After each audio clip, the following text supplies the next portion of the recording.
दिल्ली में महाराष्ट्र के बड़े नेता मौजूद हैं, सीएम फडणवीस हों या डिप्टी सीएम अजीत पवार हों, लेकिन यहाँ पर शिंदे नहीं हैं।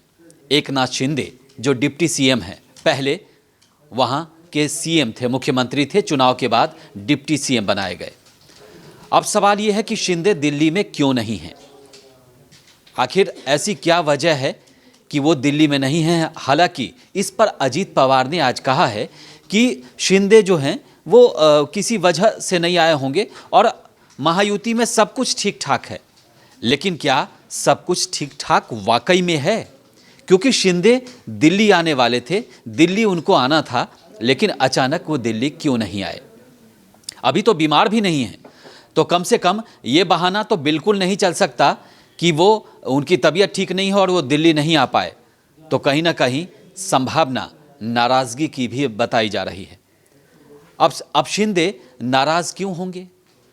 देखिए, सबसे बड़ी बात है कि पॉलिटिक्स में जो व्यक्ति एक बार बड़े पद पर होता है, उसको निचले पद पर जाने में मुश्किल तो होती है, क्योंकि वो पहले सीएम थे, अब डिप्टी सीएम हैं।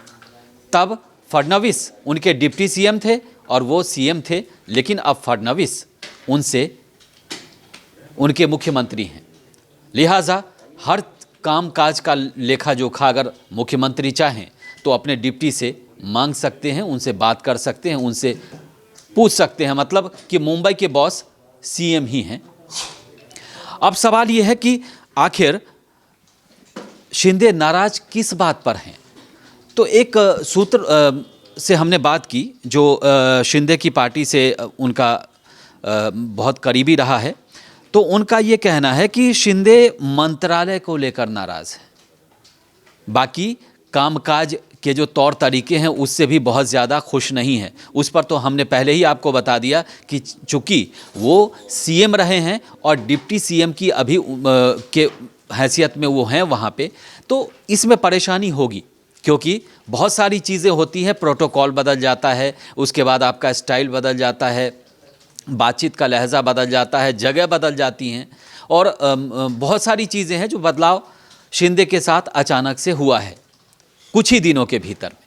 तो वो स्वाभाविक है, क्योंकि कामकाज के तौर तरीके भी बदल जाएंगे, सीएम और डिप्टी सीएम में बदलाव वाकई होगा।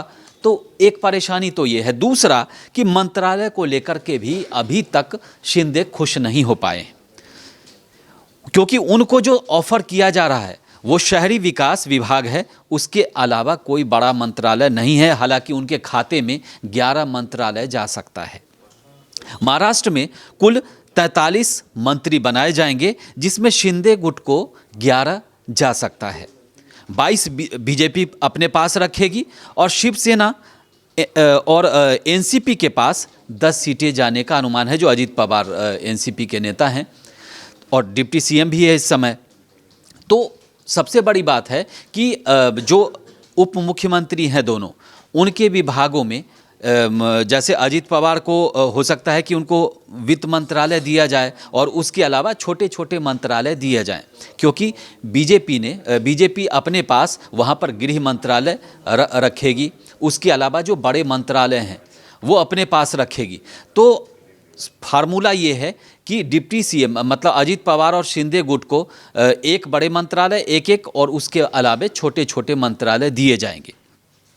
लेकिन शिंदे चाहते हैं कि उनको राजस्व मिले, लोक निर्माण विभाग मिले, आवास या उद्योग मिले। हालांकि बीजेपी ने एक और शर्त रखी थी, जिसका हमने पहले जिक्र किया था कि बीजेपी ने एक शर्त सभी नेताओं से रखी थी, सभी अपने गठबंधन महायुति के लोगों से रखी थी कि जिन पर भ्रष्टाचार के मामले हैं उनको मंत्री न बनाया जाए। तो एक ये भी शर्त है और ये अजीत पवार के लिए भी है, तो एकनाथ शिंदे के लिए भी है। तो इसी बात को लेकर के लेकिन शिंदे इसी बीच दिल्ली नहीं आए, जिसकी चर्चा दिल्ली से लेकर मुंबई तक है। हालांकि यहाँ पर देवेंद्र फडणवीस ने अमित शाह और जेपी नड्डा, उसके अलावा प्रधानमंत्री से भी उन्होंने मुलाकात की, जो तस्वीरें आज सामने निकल कर के आई।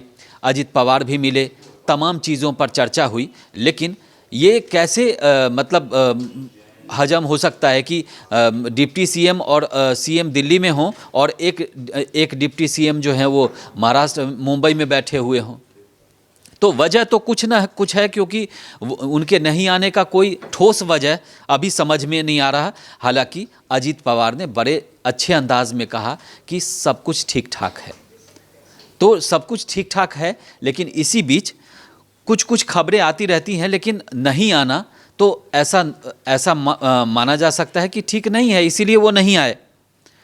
इसके अलावे शिंदे को जो है वो शहरी विकास मंत्रालय उनको मिल सकता है, जबकि एनसीपी के पास वित्त मंत्रालय मिलेगा। 14 दिसंबर को वहाँ कैबिनेट का विस्तार होना है, लेकिन नाराज़गी आपको 5 साल तक देखने को मिलेगी, क्योंकि बहुत सारी चीज़ें हैं जो अभी डिप्टी सीएम शिंदे हैं, वो पहले सीएम थे, तो सीएम से को लेकर के जो उनको कोऑर्डिनेशन बिठाना है वो थोड़ा सा मुश्किल होगा। क्योंकि मुश्किल इसीलिए हम कह रहे हैं क्योंकि सीएम और डिप्टी सीएम दोनों के कामकाज के तरीके अलग अलग होते हैं। उसके अलावा प्रोटोकॉल भी अलग अलग होता है।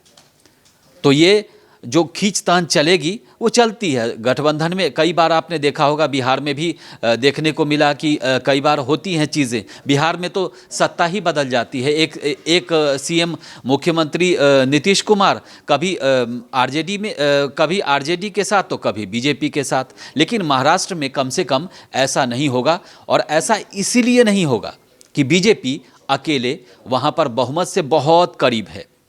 और अजीत पवार ये 5 साल कभी भी ऐसी गलती नहीं करेंगे जिससे कि उनको बीजेपी को छोड़ना पड़े। अब बात रही शिंदे की, तो शिंदे भी समझते हैं, मजबूरी समझते हैं, क्योंकि अगर वो थोड़ा सा भी महाराष्ट्र में अगर थोड़ा भी कमज़ोर पड़े तो फिर शिवसेना उद्धव गुट पीछे बैठी है। 20 सीट उनके पास है, लेकिन सबसे बड़ा सवाल यह है कि शिवसेना चुपचाप बैठी नहीं है, जैसा कि उद्धव ठाकरे ने भी कहा, और उनके और तमाम नेता कह रहे हैं कि वो लोगों से के बीच जाएंगे, अपनी बात रखेंगे। तो मतलब 5 साल जो है विपक्ष में बैठने के अलावा वो अपनी चुनावी तैयारी भी और रणनीति के साथ आगे की करेंगे। तो शिंदे के लिए फिर 5 साल के बाद का जो मसला होगा वो आसान नहीं होगा। इस वीडियो में फिलहाल इतना ही। देश और दुनिया की ताज़ा तरीन खबरों के लिए देखते रहिए भारत एक्सप्रेस डिजिटल। नमस्कार।